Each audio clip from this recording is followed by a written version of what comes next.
So guys, this is the way of Durgapur IQ city. এই রাস্তাটাই হচ্ছে আপনার যেটা পাটদই থেকে বলা হয় রাস্তাটা, এই রাস্তাটাই যাচ্ছে নিয়ার অ্যাবাউট এখান থেকে প্রায় 2-2.5 কিলোমিটার হবে। মিনস এই যে রাস্তার এখন নাম দেওয়া হয়েছে সেটা হচ্ছে মোহন বাগান সরণি। তো এই রাস্তা দিয়েই যেতে হবে। মিনস এই রাস্তাটা আগে অনেক ফাঁকা ছিল, বাট এখন ফাঁকা নেই, কারণ জনবসতি অনেক বেড়ে গেছে আর মানুষের আনাগোনা অনেক বেড়ে গেছে।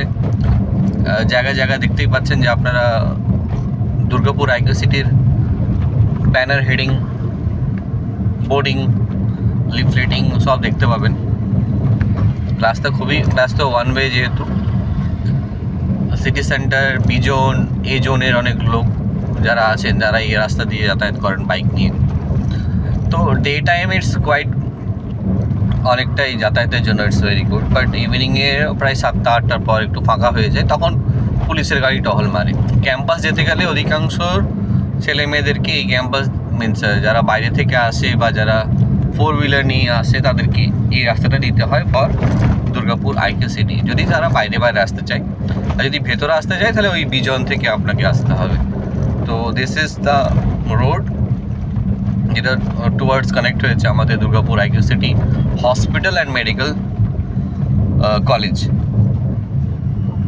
এটা হচ্ছে মোড়। এগুলো ডেভেলপড হয়েছে, অনেকটাই ডেভেলপড হয়েছে। এগুলো ফাঁকা ছিল, বাট এখন আর ফাঁকা নেই, অনেকটাই ডেভেলপডের মুখে কাছাকাছি।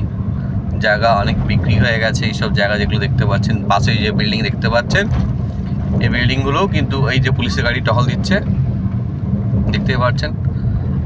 অনেক ইনসিডেন্ট হওয়ার পর তো এই রাস্তাটা এখন নো ডাউট সেফ বলা যেতে পারে। আর এই যে জায়গাগুলো দেখছেন দুর্গাপুরের, অধিকাংশই আমাদের যারা ঘর বানিয়ে নিয়েছে বা যারা সেটেল ডাউন হয়ে গেছে এগুলোতে, এগুলো পুরো ভ্যাকেন্ট ছিল। আমার রাইট সাইডের কথা বলছি, এগুলো আমি রাইট সাইডে যে যেগুলো রয়েছে এগুলো পুরো আগে ভ্যাকেন্ট থাকতো, বাট এখন আর ভ্যাকেন্ট নেই।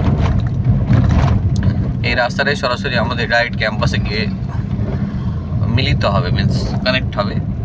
তো এই রাস্তায় এখন আমরা যাচ্ছি। আমাদের যেহেতু দুর্গাপুর আইকিউ সিটি ক্যাম্পাস কাজ রয়েছে আমাদের, সো উই আর দেয়ার।